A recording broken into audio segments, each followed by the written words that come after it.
Today's special US engagement edition of Socially Democratic is presented to you by Dunn Street. Dunn Street is a modern campaign agency dedicated to using data-driven grassroots organising to build winning campaigns and make the world a better place. Whether you're in business, issue-based campaigns, or an organisation driving change in your community, Dunn Street develops strategies to overcome challenges by connecting people from around the world that share the same values and organises them to achieve common goals from the ground up. To find out how Dunn Street can partner with you or your organisation, hit us up at dunnstreet.com.au. That's Dunn Street, DUNNSTREET.com.au. Hello, or should I say, given that I am in New York, hello. My name is Stephen Donnelly, and welcome to episode, I think it's 21 of Socially Democratic, a weekly centre-left political and cultural podcast that will dive into the progressive issues of the day and the people leading them from home and abroad.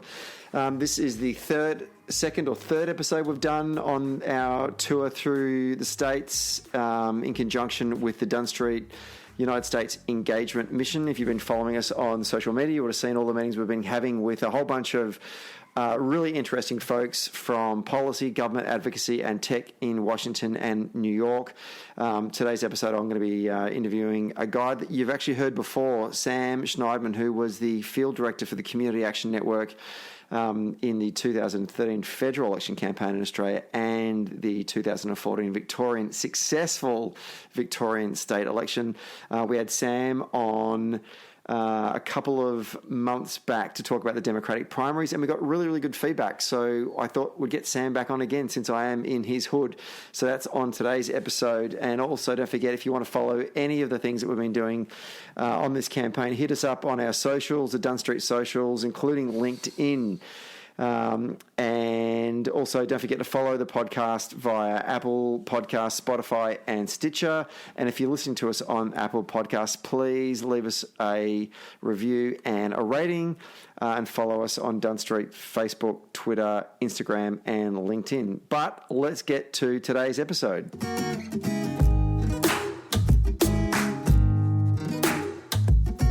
Okay, we're taping this one on a very cold... So cold. Tuesday evening in Brooklyn. We're in Bed-Stuy. The weather has turned. It's been nice the last couple of weeks here in the northeast of the United States, but today definitely got to me. It snowed this morning. And flurried. Yeah, it was a flurry. It was. I was walking through Manhattan going, I think this is a flurry. This is a flurry. Is this a flurry? That was a first for an Australian. It was a flurry. And so we're in the warm confines of suburban Brooklyn, and I'm joined by my good friend and repeat offender, first time to come back on the podcast twice. They liked you so much, we invited you back. Sam Schneidman, welcome to Socially Democratic again. Thank you. It's good to know you've cycled through all your guests and you're back at the top of the order. I'm scraping the bottom of the barrel, as they say. Yes, sir. No, but seriously, it is good to have you back on the show. I think I said in the intro that we got really good feedback. A lot of Australians who sort of said, super interested in American politics, kind of busy, haven't got a lot of time to sit down and read the New York Times or the Washington Post to get the skinny on the Democratic primaries, and I found that podcast that you did a couple of months back really useful. A bit of time has passed since then. I think when we spoke last, the first debate had just happened or was about to happen. About to happen, yeah. And so we've had about 30 debates since then. Too many. 800 candidates have dropped out of the field. More still coming in, apparently. Yeah, in the last couple of days, which we'll talk about in a moment. So we just thought it was a good opportunity and time to get you back on the show to catch up with how things are progressing for the Democratic primaries. Well, let's do it. Okay, let's start with what's happened in the last couple of days. The former mayor of New York, Michael Bloomberg, has... what is the term? So I think he's he's threatening to get in the race in Alabama by getting on the ballot there, which is interesting because their deadline for trying to get on the ballot is coming up, but it's also coming up in New Hampshire, where, it's a bit more immediate in terms of urgency than Alabama, so not totally sure what he's trying to do there, but I think he's just trying to get in. Which political experts are reading this in. He is not even going to bother to contest any of these early races, these Democratic primary races, the Iowa caucus, which is the first in the nation, then the New Hampshire primary, which is the first primary, South Carolina, he's missing out on that one, and he's checking in for Alabama, which is the next one he can file for, which basically people think that his strategy is he's going all in on Super Tuesday, which I think off the top of my head is January, like February, March. Yeah, around then, yeah. And he's just going to pour his billions of dollars into, like he's sort of saying, stuff the debates, stuff the early races. Yeah. I'm just going to try and jag Super Tuesday. And he's going to try and hijack the media cycle, and which was effective for Trump, who had a bare bones operation.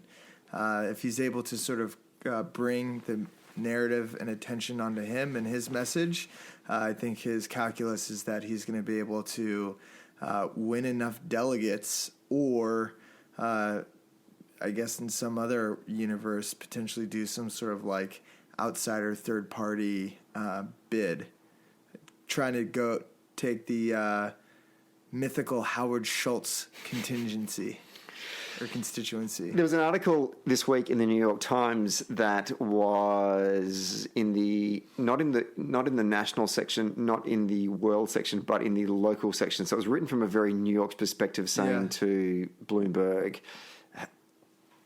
what is it with New York mayors who think that they have the national standing to be able to just throw their hat in the ring and expect good things to come of them, and talking about the New York political scene is a bubble in itself, and that whilst they may think that they... what is the mansion in which the New York... Gracie Mansion. Thank you, Gracie Mansion. And for our listeners, Super Tuesday is March 3rd, so put that on your calendars. Good job. I guess March 4th where you'll be. Yeah, good job doing that, Sam. Thank you to the research team at Dunn Street for bringing that up for us.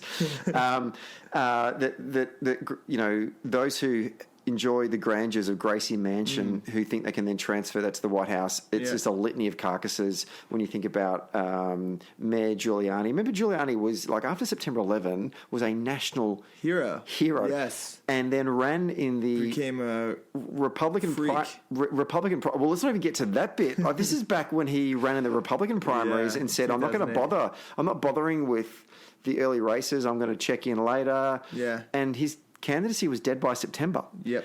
And we've got the current mayor in New York, Bill de Blasio. Yes. Another story where he's already withdrawn. We haven't even had the first primary. Yeah. Well, I think the fact that all three of New York City's three most recent mayors have run is a bit of an historical aberration. If you go back to Giuliani, he had this incredible popularity after 9/11 and was really tempted to sort of test the mettle on that at a time when many people still thought that 9/11 carried this political potency in the way that it did in perhaps 2004. Obviously, that didn't pan out for him. Bill de Blasio is a bit of a different story in the sense that I think he really gambled that he could be a sort of figure of the progressive movement within the Democratic Party based on what he has been able to achieve in New York City, with universal pre-K being an example, and his sort of stature as a national progressive leader. And then I think you look at Michael Bloomberg, who has totally flirted with running for president before. The fact that he's a billionaire, like a massive billionaire, he's worth like $52 or $58 billion. So money is literally no object to him. He thinks he can just sort of like fund his way to, a competitive position, which is, remains to be seen. And then I think you look at the dynamics of the primary and the way that they're playing out. The narrative is coalescing around a populist streak, not just around Trump, as has been the case since 2016, but certainly within the Democratic primary, everybody talking about Medicare for all, eliminating student debt, things of that nature. And so when you look at a sort of the 1% and where their influence is concentrated, I think that, that constituency is getting a little bit nervous at the ascendancy of Bernie Sanders and Elizabeth Warren. And they're sort of looking at their options, and that's where Michael Bloomberg comes in. When I first read the reports that Bloomberg was considering putting his hat in the ring, I hadn't seen the full details, and I was assuming that there was a chance that he was going to nominate for the Republican nominee. Well, he's been a member of both parties and an independent. Yeah. And unfortunately, that wasn't the case because I thought, oh, that's great. Big billionaire running against Trump. This is going to force him to actually contest primaries, spend a lot of cash, tie him up for a while whilst the Democrats are trying to sort their own house out. Unfortunately, that is not the case. It's not the case. Will he be do you consider him being a centrist candidate? Who will his candidacy impact on in terms of the current incumbents that are running in the Democratic primaries? Is he going to be a problem for Biden, or is he going to be a problem for Warren? What do you think? To the extent that Bloomberg, if he actually does get in and gives it a fair shot, he would be the biggest threat to Joe Biden. He would actually help Bernie Sanders and Elizabeth Warren in the sense that he would allow them to continue to draw big contrasts between sort of the 99% and the 1%, which has proven very effective for them.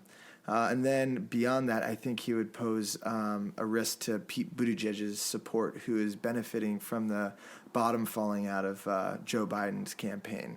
We'll talk about Joe in a moment, but just the other news that just happened literally today was that the former governor of Massachusetts, Deval Patrick, is considering throwing his hat in the ring. So just when we thought that the field was starting to narrow, we're getting two major people putting their hand up. So I thought that was really interesting as well because Deval Patrick sort of in the Obama era was heralded as a very effective blue state governor, very popular within Massachusetts, but is also a creature of this sort of corporate elite that has come to be synonymous with the Democratic Party and is the source of the fissures that we're seeing within it.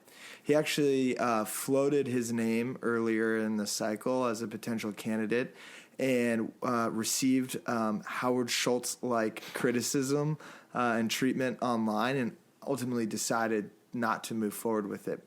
So the fact that he is putting his name forward as a potential candidate in New Hampshire says to me exactly what I said about Bloomberg, is that this 1% where, who would support someone like Deval Patrick are becoming really nervous about the populist ascendancy, the populism driving the ascendancy of Bernie Sanders and Elizabeth Warren, and are looking for their plan to prevent that. Let's start to run through the field, and I want to first touch on when we last spoke. Two things that you had sort of predicted in our podcast previously was that you felt that Joe Biden's candidacy, because at the time there was daylight between him and the rest of the field, and you said that over time he's going to slowly come back to the field as if like in a marathon when that lead Kenyan just shoots out in front of everyone, in front of all the white guys, or in the entire field, and then slowly the peloton. Now I'm just mixing all of my sporting references. All right. We mix metaphors. Okay. Just pulls that lead cyclist in. That's what's happening with Joe Biden. The peloton is now just slowly picked up Joe Biden, and he's now sort of sitting in that sort of the front of the peloton in that first, second, third, fourth wheel. You're bang on right about that because that's what's happened. Mm-hmm. And the second one is you made the prediction that you thought that in the end it's going to be a sort of Warren Buttigieg race. Yes. That hasn't completely transpired yet. Still a lot of time left. But it's looking like that, right? Yeah. So, first of all, big ups to you for making those calls. Is that why you brought me back? Basically, I went back and listened and said, was Sam full of shit? Oh, no, we've got a couple of things right there. Right? He's earned his stripes to come back again. All right. Thoughts on Biden's campaign thus far? Why has it started to lose its luster? Is it the reasons that you predict in the podcast, or are there other factors that have brought that about? I think there's a few reasons. Number one is that the laws of gravity also apply to politics. So you'll see this in every sort of primary contest, and that is that the leader who is the number one guy or the leading candidate at the beginning is usually in that position as a function of their name recognition. And as time goes on and other candidates are able to draw contrasts, usually you'll see that leader sort of come back down to earth and become more competitive with the field. That is happening here. Everyone knew Joe Biden. He had this image that he was able to stand on and not have to do much. But I'm ultimately not surprised about his positioning at this time. And that is because he's old school and he's running sort of this old school campaign that's heavily reliant on mega donors from this sort of like 1% donor class within the party. And he's running a highly scripted media strategy that just isn't cut out for virality, at least for him in a positive way. And that is the dynamic that drives so much of our news cycle. And he's often behind on a lot of news stories and reacting to things. So he doesn't have a message that he's able to put forward. And then he's got this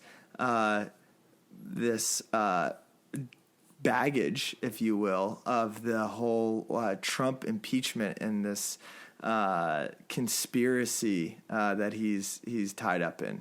It's really crazy. You talk about the Ukraine stuff? Yeah, exactly. Yeah, I've been wondering about that over the last couple of weeks, how much of an impact that would have on a Democratic voting I ultimately don't know. Probably not much of one. I think his poor media strategy and bad fundraising strategy would be a bigger albatross on his campaign. This is a nice way to segue, both continue to talk about Biden's candidacy and his campaign, but also bring in Kamala Harris. Because in that first debate, she went after him, really went for him on his voting record when it came to civil rights, to busing, a whole bunch of other things. And it looked like she got a strong bounce immediately following that debate. And then she doubled down in the next debate, and it seemed to people started, and I think everyone kind of went after Biden. In fact, I think all of the candidates kind of looked at Smokey Joe and said, "You're the guy we need to go after, so we're all going after you because you're leading the polls." But certainly the media narrative, it blew back on a whole bunch. It's kind of like, when you start to play with dynamite, you can get your hands burnt, right? Yeah. Firecrackers on Guy Fawkes night back in the 80s when you still had a fire of fireworks in Australia. Yeah. Childhood memories. Shows you how old I am. But it looked like that happened to Kamala Harris because her campaign since then has stalled. Yeah, it really has. She seems to face a few challenges. Number one, she hasn't been able to connect with voters in the early states in a way that she's building capacity at scale. Her, part of the enthusiasm that you're able to generate as a candidate and repackage as a media storyline comes from your grassroots support. And it doesn't seem that she's been able to build that at scale in Iowa, New Hampshire, South Carolina at this time. Which is surprising, right, for South Carolina. I can understand maybe Iowa and New Hampshire more predominantly. She's West Coast, she's African American. Maybe folks in those states really aren't going to resonate with her. Having said that, though, a young senator from Illinois who was also African American. Sure, yeah. Won Iowa and narrowly lost New Hampshire, but she's more of a crowded field this time around. But South Carolina, predominantly in terms of the voting bloc there in that primary, are African Americans. Yeah. Surely she should be doing better in that state. And early polls suggested she was, but that's not happening anymore. Well, I think that that's just a factor of a loss in momentum. Another issue that I think she faces is that she's rather conservative in her approach as a candidate. I bring up like the media environment a lot because I think that really drives it really drives how we form opinions about how this primary is playing out. And candidates who are able to sort of capitalize on this culture of virality and demands for authenticity have been rewarded. And Kamala is more scripted in how she goes about approaching her candidacy. And I think for that reason has struggled to generate some of that virality. On the flip side of that, the virality that she has been able to generate has been really negative for her campaign and has focused on her record as a prosecutor, undermining her campaign's message of being based on justice, which I think she was calculating would be synonymous with fairness, which I think is what a lot of people are looking for in this election. Unpack that for the folks back home in Australia because they won't know of her record as a prosecutor in the state of California. So Kamala Harris's rise as a politician began in the state of California in San Francisco, where she was the lead prosecutor in San Francisco. Also a city where you've spent a large period of your time since leaving our fair shores. It's true. She was quite popular there for a long period of time and had built a brand as a progressive prosecutor who also was sort of tough on crime. And then, grassroots activists on the left have really started to go after her record as a prosecutor and as a symbol because they see it as symbolic with the inequities of our criminal justice system. So there are accusations that she criminalized truancy. So she'd go after parents whose kids skip school. There's all sorts of equity issues involved in that issue. There was a bad story that came out where she was involved in a death row case that may have, kept some information from the inmate or his defense. Yeah, I don't know the precise details, but it was really bad for her, right? Yeah. And then there were some other clips. There was like one clip that came out. This was really bad, where she goes, "The best way to stop a bullet is with a job," which is this old sort of racist trope about sort of the black community. And I'm sure it perhaps was taken out of context. I'm not exactly sure, but that really caught on and really undermined her campaign online, where so much of this is being waged. You may not know the answer to this, but where do you think that what sections of the Democratic voting base is she losing support from? I think she's losing a lot of support from like the left wing of the grassroots movement, right? Particularly, people who are supporters of Bernie.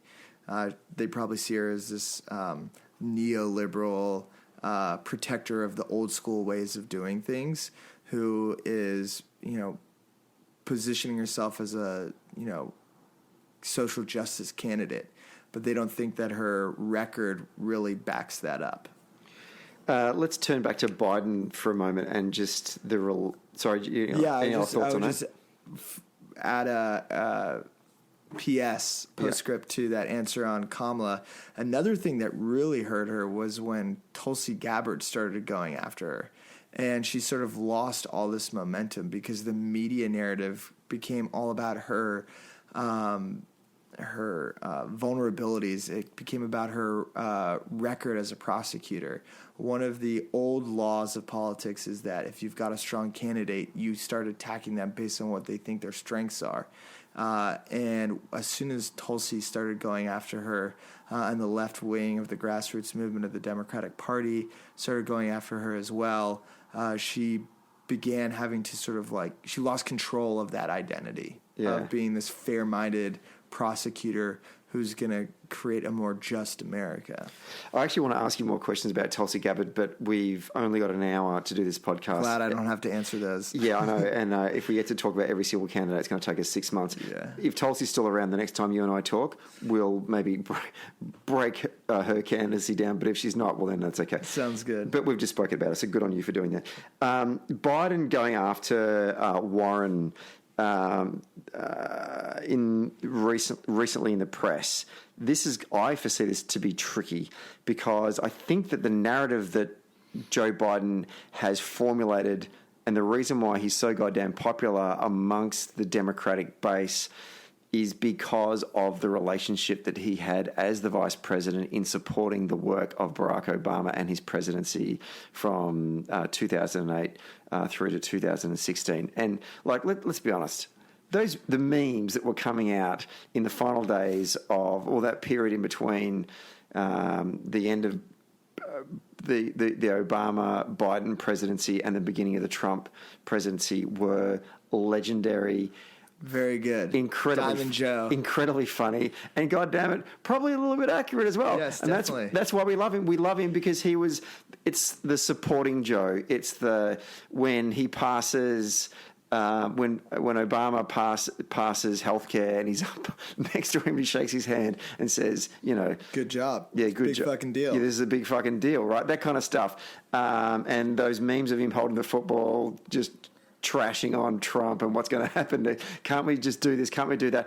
People love that. People bought into that. And it created a bit of a narrative about Joe just being a really good guy and a supporter of the president that Democrats and liberals and progressives all love. Yes. When Joe Biden, however, starts going after a fellow Democrat in Elizabeth Warren, yes, it starts to present a Joe Biden that we're not familiar with. And I foresee this may have a serious backlash. This is an interesting strategy for Biden to undertake at this stage in the campaign. If you are Joe Biden's campaign manager, do you get him to do that?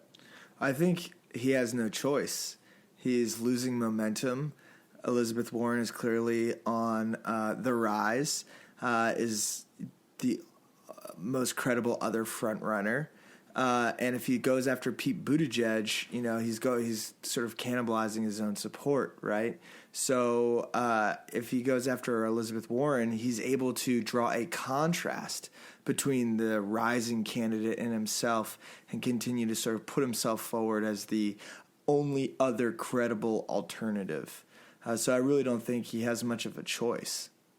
Do you think it's going to work? No.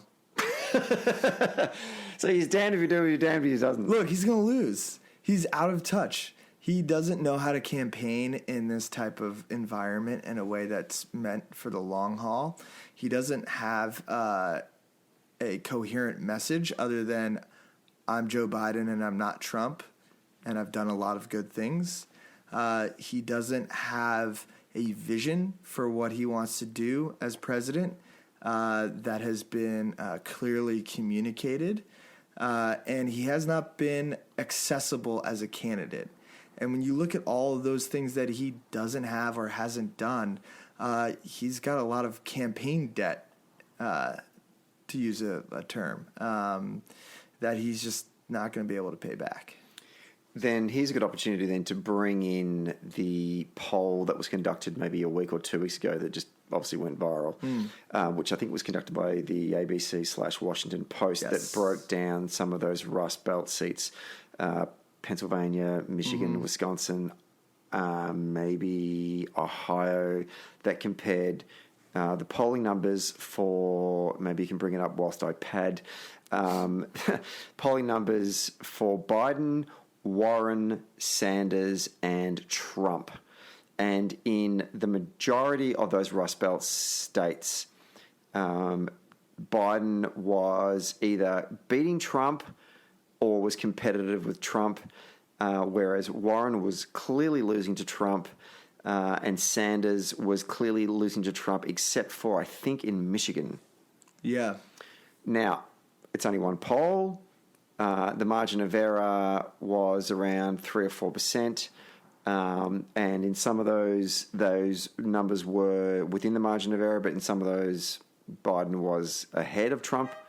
Do you know what I love about this podcast so far? We've had police sirens, we've had neighbours yelling at each other, we've had the dog yapping, and now we've been having honking. This is Brooklyn. This is authentic Brooklyn. Yes. It's brilliant. All we need is I was waiting for gunshots, and we've ticked all. We've got bingo. It's only one poll. What do you this is an argument that the Biden campaign are making, in that is that Biden's the only one that can beat Trump, and also they're using it as a way of saying that Warren is unelectable when it comes to the general, which some people are also saying that's a little bit sexist. And this is the exact same thing that we said about Hillary as well. So I'm just going to flag that point too. We should talk about that later. Well, let's talk about that now. Yeah. The electability thing. Well, both. Let's talk about the poll. Are you worried about that, and also the electability of Warren? Because obviously you've got stocks in the Warren campaign. To the extent that I think she's going to win and is like the best candidate. Yeah. But I'm not like. Well, the last podcast you and I talked about it. In the end, you were sort of saying, "Look, I think Elizabeth Warren's probably the best candidate." Yes. Yeah. Not saying that you're Yeah. Look, I wouldn't be totally. I wouldn't overemphasize a poll right now in a state like Michigan or Pennsylvania or Ohio. The polls that matter are of Democratic primary voters in Iowa and New Hampshire and South Carolina and Nevada, and then goes on from there. That's where this contest is going to play out. A lot of voters probably aren't tuning in very much right now in those battleground states. Those early primary states. Yeah, exactly. Yeah. But beyond that, the polls that really matter are among Democrats themselves, not this random slate of Democrats versus Trump. It's really hard for people to make up their minds and give you a reliable signal as to where public opinion is going. There's no doubt that it's going to be a really close race in those states, and Democrats are going to be at a competitive disadvantage because they're running against a incumbent who's got tons of money and has been raising since the day he was inaugurated. You don't need a poll to sort of tell you that. And I think that's what this poll is confirming more than any one candidate's electability versus Trump. Second point then, the electability question that is hanging over Senator Elizabeth Warren. What are your thoughts on that? I love answering this question because my personal opinion is that any candidate who can win one of those early primary states can beat Donald Trump in a general election. It's not image or even policies that determine your competitive fitness in a general election. It's the scale and the quality of your organization, your ability to master media and drive a message, and the quality of a strategy that's really focused on winning that is going to do that. And the only way you can prove that out is by winning primary after primary. So anyone who can win one of those early primaries can, I think, beat Trump. The prevailing view at the moment amongst look, one of the questions I was asking a lot of the organisations and people that we were meeting when we were in DC last week or the week before was, given that my background is field and organising, I was asking who is the strongest on the ground. Different organisations and different actors that we were speaking to who are general Democratic folks but don't actually have a dog in the race. we're saying, well, from what we can say, certainly in those first 2 or 3 states, Iowa, New Hampshire, Nevada, it's a crammed field. Like there's just really is. Yeah, voters at this point are like, don't door knock me, don't inundated, call me. Sure. Yeah, I've had enough. So there is no clear advantage to any candidate. But what they were saying was that Elizabeth Warren is now taking the money that she's raising from small dollar donors and from larger benefactors and piling it into states further down the card. So Super Tuesday and even races that are after Super Tuesday, which I think is an interesting bit of information because it shows that she's organised for the long haul of the campaign, and it also shows that she's putting money into races that her competitors right now are not. Well, it also shows that she understands what this is fundamentally all about. In primaries, the presidential primary is about who can win a certain amount of delegates, the most delegates. And the only way that you win delegates is by winning primaries. And I think she's she's preparing for a long primary process, which is probably, frankly, pretty smart. And she's ruthlessly focused on winning by the books, which is how do we get the delegates that are needed to get the nomination. Which is, I was reminded today, I was talking to someone from one of the unions who reminded me that essentially was the David Plouffe, Axelrod, Obama strategy in 2008 was we need to just keep on picking up. Laser focus on what the actual rules of the game are, and let's focus on winning by those rules. Which makes me think like the Bloomberg... no, he's got no shot. Yeah. So the other thing is that Bernie Sanders is going to be competitive in this race for a long time as well. He's proven that. Yeah, he's got a ton of cash. He's resilient in the polls, still quite popular. I also think Pete Buttigieg is going to be competitive in this race for a long time, too. Let's come back to Mayor Pete in a moment. Let's talk about Bernie Sanders. Guy almost died a couple of weeks ago. God bless him. He's back out there again. He's a really impressive guy when you think about it. As much as his supporters in some way shit me to tears, and being back over here right now and running into... Be careful where you're saying in Brooklyn. I know. We are in his old hood, but running into Bernie Bros, it's just pain. It's a painful experience. It's the closest you can get to talking to a Green, basically, the Australian equivalent. Sanctimonious, pious people that you just want to sometimes punch in the face. For the record, this is Stephen saying this. This is not me. I know. But fair dues to him, which is an old Scottish saying. For him, absolutely giving all. And the seriousness of his candidacy is it's so impressive. Him getting AOC, Alexandria Ocasio-Cortez, to come and endorse him must be a huge fillip for his campaign. Certainly it was in Brooklyn. I mean, how many people were out in the streets when she came out and endorsed him at a rally? There was 25,000, 30,000 people here. Yeah. I think he probably could have gotten pretty close to that without that, though. Yeah, maybe. That's true. But he and her have swept through Iowa, through a whole bunch of small towns, and they were getting between 3,000 and 5,000 folks out. There were some reports that people were rocking up just to see her, and then when she finished speaking, they left because they saw the star candidate.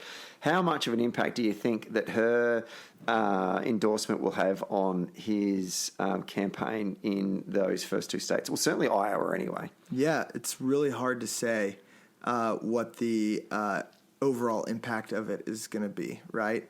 Does it, give him this big boost?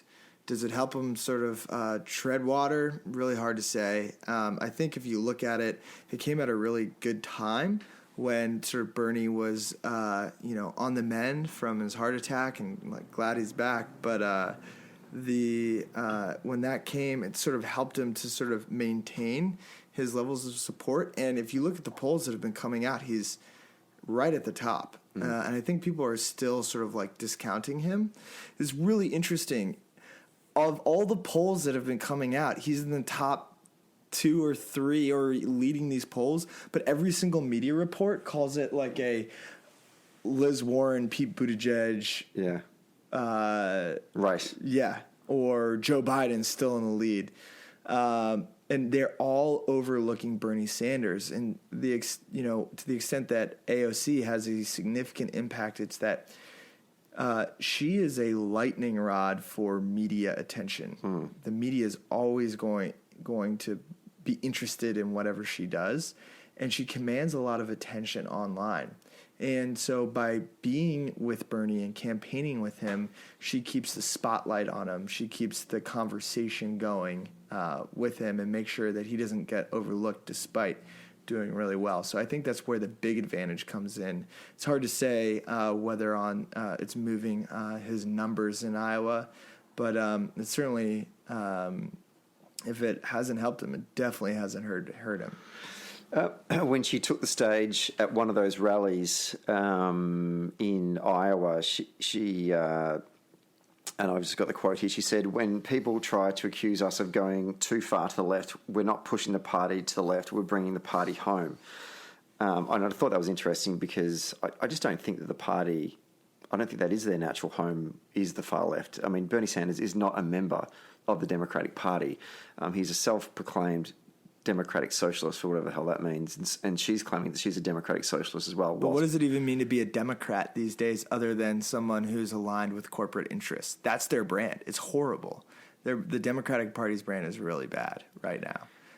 In whose mind? In pretty much everyone's mind who's not a one percenter, if you ask me. Right. A lot of people still remember sort of the Democratic Party being behind a lot of progressive achievements in this country, which is certainly true.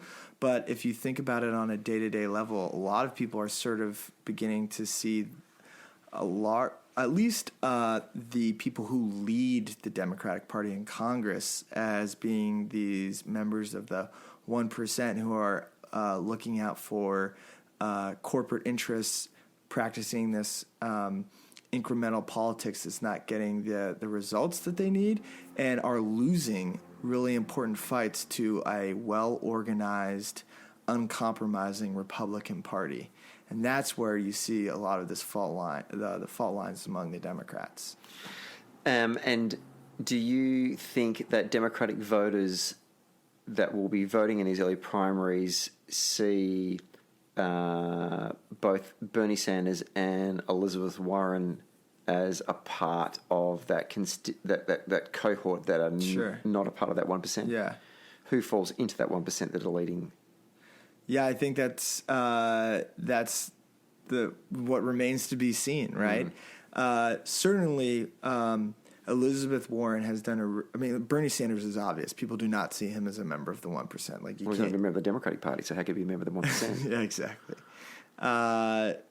Bernie Sanders has been, like, one of the things that I respect most about him is that he has been so consistent throughout his career about his message. He has never once, I don't think, contradicted himself. Elizabeth Warren has done a really good job spinning up an image of someone who's not in the 1%, right? Or is not motivated by the 1%'s interests. I noticed that Biden is trying to pin her as being an elitist because she's a Harvard academic. Yeah, but she also created the Consumer Financial Protection Bureau, which was huge right after the recession, and is a big proponent of financial regulation. She did a lot of heavy work in the Dodd-Frank legislation. And forgiving student debt and taking on medical debt. And so I think people take her seriously as a not necessarily just looking after sort of the interests of the 1%, which is driving a lot of skepticism of the Democratic Party. But one other thing that I would note is that a lot of the policies that AOC and Bernie and people like Elizabeth Warren are advocating, Medicare for all, universal college tuition, student debt forgiveness at $1.6 trillion is crazy. That's how much it is. Criminal justice reform. a lot of these things are really popular across the board, not just with progressive Democrats, but with voters of both parties. And I think that's where you see a lot of their resonance coming in. I really hope so. Like, I worry, like, for an Australian, Medicare for all or universal healthcare is I think it's fair to say that most Australians see that as a right, not as a privilege, and it is a sacred cow that even conservative politics and politicians have tried to not touch. There's been policy and legislative change around the edges which has undermined it somewhat, and I think the biggest one with Howard was introducing the Medicare levy, which basically was essentially putting a tax on Australian workers to essentially drive people to go and take out private healthcare. Other than that, though, really, we haven't touched that area.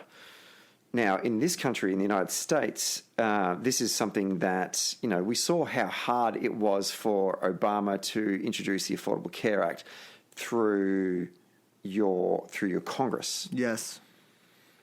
And he burned a lot of political capital in Washington, D.C. to get that up. Yes. Then now, all of a sudden, you have what seems to be the majority of the Democratic candidates in the primary race advocating for universal health care. Yes. I just think it's a massive leap to go from a very, very popular Democratic president taking hits to get up a stepping stone to universal health care to now just, like, to continue with that metaphor, there are stepping stones. Yes. And then now we're basically leaping across the giant causeway from Northern Ireland to Scotland, Yeah. I just kind of thought that there would be more incremental steps because that's what both Congress and the electorate would stomach. Well, the politics are interesting.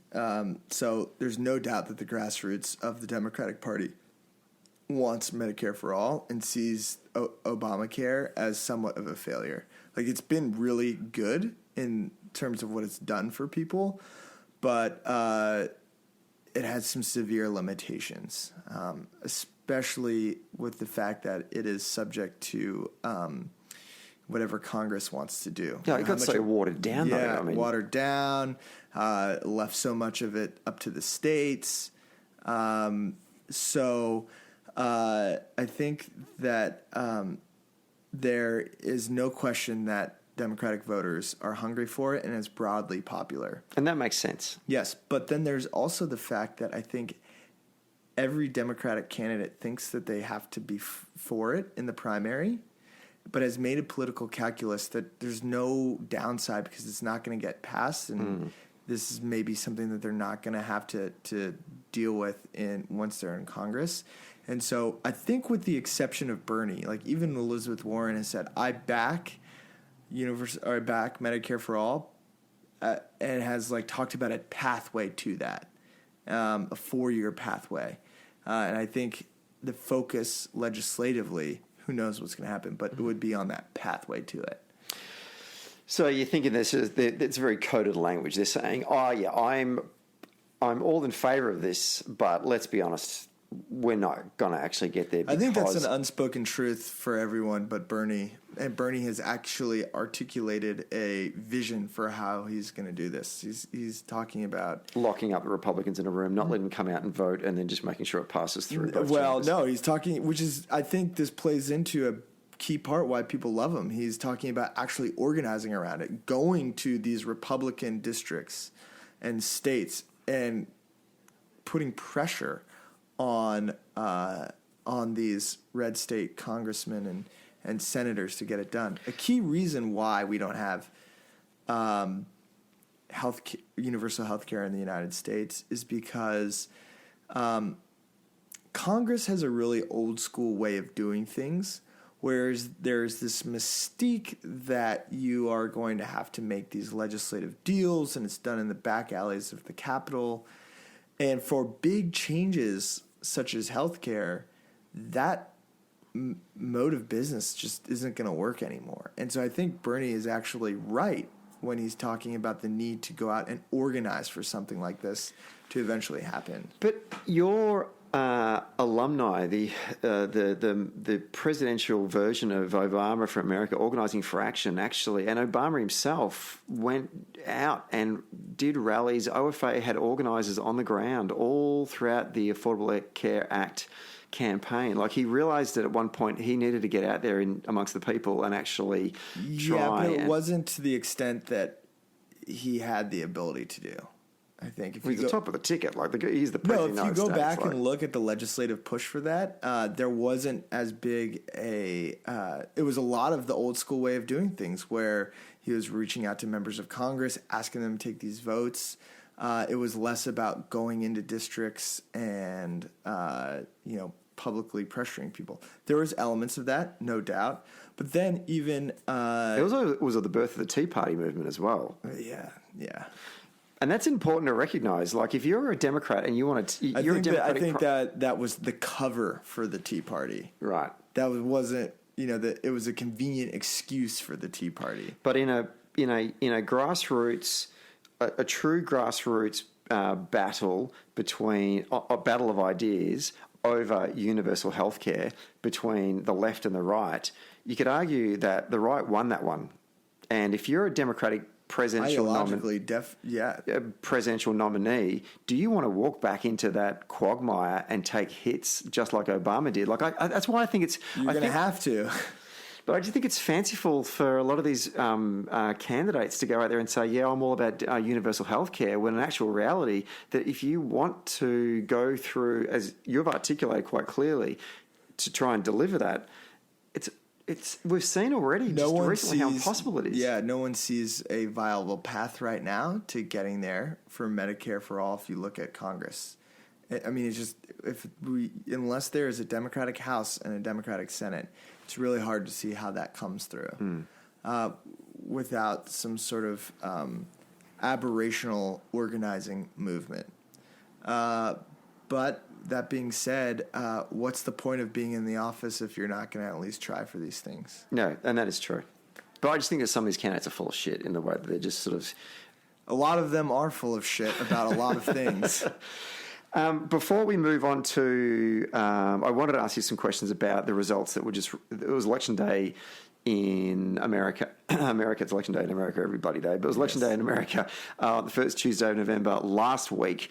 I want to get your thoughts on the results that happened in some particular states. But before I do, is there any other thoughts that you just want to throw out there on the candidates? One thing I want to throw out there just for you, get your thoughts on. Very impressed by Elizabeth Warren after all of her rallies. She literally stays for hours and gets a selfie with everyone and anyone that wants to get a photo with her. And talking about some people from Instagram when we're in DC, we're just saying, consider like how many people she would have got a photo with after all of these rallies, and how many homes and how many mobile phones people saw their friends, and when they share it on social media, I've got a selfie with Elizabeth Warren. Just that act, whilst it is taking, like the rallies are finishing at probably 7:30, 8 o'clock at night. She's there till 11:30. Yeah, getting selfies with every single person that wants to get a selfie with her. That is amazing. Look, when people bring up Elizabeth Warren's electability, they need to know one thing, and that she knows what she's doing. She's a really skilled politician, and she understands both the current demands of candidates and what aspects of old school retail politics are still required. In these early voting primary states, if you're going to be a politician and you want to be in office, you got to meet people, you got to like people, and they got to like you. And the only way to do that is by meeting them and talking to them, and she gets that. But beyond that, she's proven herself to be, her campaign is really good at mastering sort of this virality-driven news cycle and digital media first landscape, right? And you brought up a great point, which was think about the viral messaging power of 5,000 selfies. And like there's actually this thing called a social graph. And the social graph is like how many people you're connected to on social media and how many I'm connected to, and what are the points of overlap. And it becomes this really powerful dissemination channel for her message. And it also really helps her combat some stereotypes that are attached to her as being sort of like a shrill school marm type person.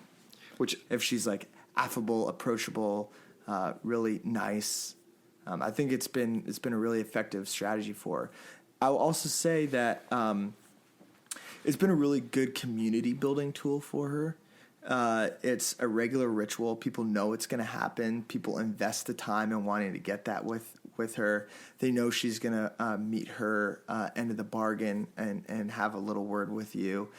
Beyond that, it helps her credibility as someone who's going after the 1%. The way that fundraising is typically done in this country is that, let's say you're running for, town dog catcher. Thank you. I guess kangaroo catcher. That's my level. Yes. I'd have to donate like $10,000 to go to a dinner with you, and if I wanted a picture, it'd be like $25,000. I'm serious. That's like how we do this stuff here. It's like so corrupt, and that's a key reason why people want the change that Elizabeth Warren is selling, and that type of access just until recently has not been a thing in high-level politics. And for her to stick around for 4 to 5 hours after a rally and take 5,000 selfies really sort of adds credibility to her message. And it creates a cultural norm that can only build in terms of momentum, which is actually going to become a bit of a challenge for her, because as the rallies get bigger, the time that she's going to take to get these photos done is going to become a challenge. She's working hard, and it's really paid off for her. And that's what I like about it as well. I just like to see a candidate that actually works hard. Yeah. And she's doing that. Yes, a lot of them are. Any other thoughts? Mayor Pete. We haven't really spoken about Mayor Pete. Yeah. Mayor Pete is an interesting guy. I think it's very much a watch this space situation. He, I think, is going to take a lot of the support that Joe Biden might have traditionally seen, just because he's more with it, kind of understands the dynamics I was talking about earlier on in that virality-driven news cycle and digital media first landscape, and he's been very effective as a fundraiser. Those three things are going to allow him to continue to amplify his message in a way that draws a contrast between himself and Elizabeth Warren and Bernie Sanders. Everyone likes to buy a winner, and the fact that he's rising and Biden is falling flat is a factor that I think ultimately will compound over the race. It's been interesting to watch him during the debates because and I don't know whether this is deliberate, because of the setup of the debates where there's literally 7,000 people on stage, they're all desperately fighting to just get in a couple of sentences. And he seems to be the guy that seems to master I'm not going to raise my hand, or I'm not going to force my way into it, but when I speak, people will listen, and I will give an air of calmness and reassurance. In a crazy kind of environment. He's playing the classic, capable executive caricature that I think is a perfect foil from a lot of the basically screaming that has been going on the debate stage in these Dem debates, but also a great foil for Trump. Yeah, that's what I've been thinking. And people are seeing him not only as a credible contender for the nomination, but as a credible candidate against Trump in that regard. The last couple of questions I got for you are, as I said before, the elections that happened last Tuesday, in particular in Virginia and in Kentucky. What are your takeaways from that? We met with some people when we were in DC, and this was before Election Day, and they said, look, I think it might have, I don't want to speak out of turn and attribute this to someone that may not have said it, but it may have been someone from the Center of American Progress that said, watch the races in Virginia, both, if the Democrats are able to win in Virginia, we're not going to be popping champagne and running down the street buck naked, but it's starting to confirm some of the results that we got in the special elections the previous year, albeit, yes, the caveat, Trump is not on the ticket. Yes. But we may think that from what happened in 2018 in the midterms, then there was a special election, and now these races that happened in Virginia just on the Tuesday past, that the Democratic vote is holding up. And we may feel a little bit more confident about starting to win back both independents and those Obama-Trump voters. I would not get too excited about that. So I grew up in Virginia, and it's a really interesting state in terms of its demographics. It's changed quite a lot from even where it was in the 90s. The outcome of this election was notable for one specific thing, and that is that it's the first time in a generation that the Democrats now control the state legislature, which means that they effectively control the entire state. They control the state legislature, the governorship, and the other statewide offices. What they're going to be doing with that is ultimately the more interesting story. They're going to expand Medicaid. They're going to pass gun control. And I think what I would be looking at is in 11 months from now, 12 months from now, what is the popularity of the Democratic Party in Virginia? Is Medicaid expansion and gun control, are those things that really sort of are popular in the suburbs where Trump is going to have to be beaten? The other thing is that the demographics of the state have definitely shifted over time. And growth in the areas like sort of the Northern Virginia, Richmond, Richmond, and then down in the Virginia Beach area. So you've gotten a lot more blue type voters. So I wouldn't get too confident that that's a harbinger of potential success against Trump. Okay, Kentucky? Also not a harbinger of success. So in Kentucky, notably, a Democrat appears to have been elected governor. Not that they're going to let that happen. Yeah. He won by 5,000 votes. Yeah, it's close. Here are the significant things about Kentucky. It's great that he won. It's a big deal. The Republicans also won every single other statewide office on the ticket. The governor, who was upset, the Republican incumbent, was massively unpopular. He was unpopular for a key reason. He was defeated. I think there was a successful teacher strike in Kentucky in 2018, and they were teachers were organized, and a key driver of Andy Beshear's upset victory, who won against Matt Bevin. Matt Bevin also wasn't a typical Kentuckian. He had New England roots, and I think that really sort of undermined him. Here's what I'd be looking at in Kentucky. A key reason why Matt Bevin was so unpopular is because he practiced Trump-style politics. He was this pugnacious guy who went after everyone with scorched earth politics and really name-called people.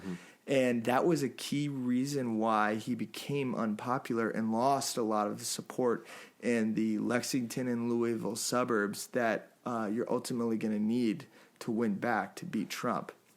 So the question that we are left with after the Kentucky win is, are Trump-style politics still good enough to win in those suburbs? Can he overcome his stylistic shortcomings?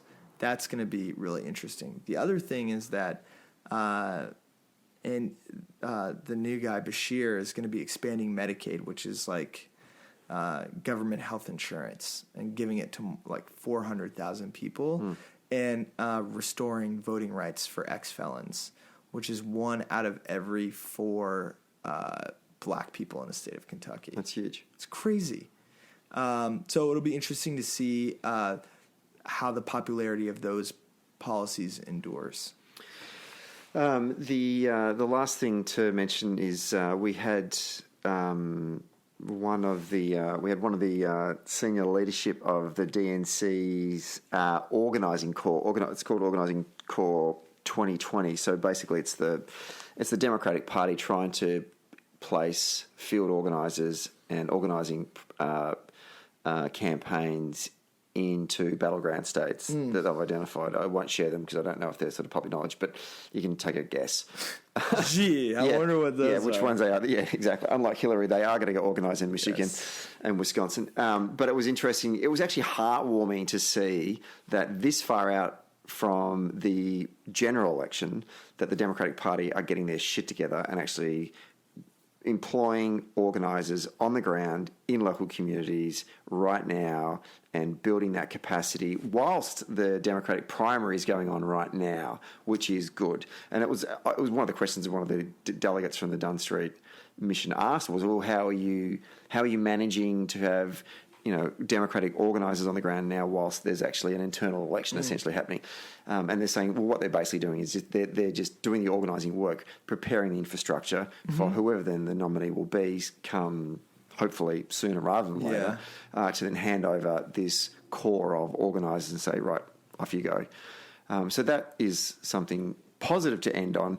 Well, that's very significant because this is a census year, and the state or the congressional boundaries in every state are going to be redrawn after this election. Yeah. Based on the census.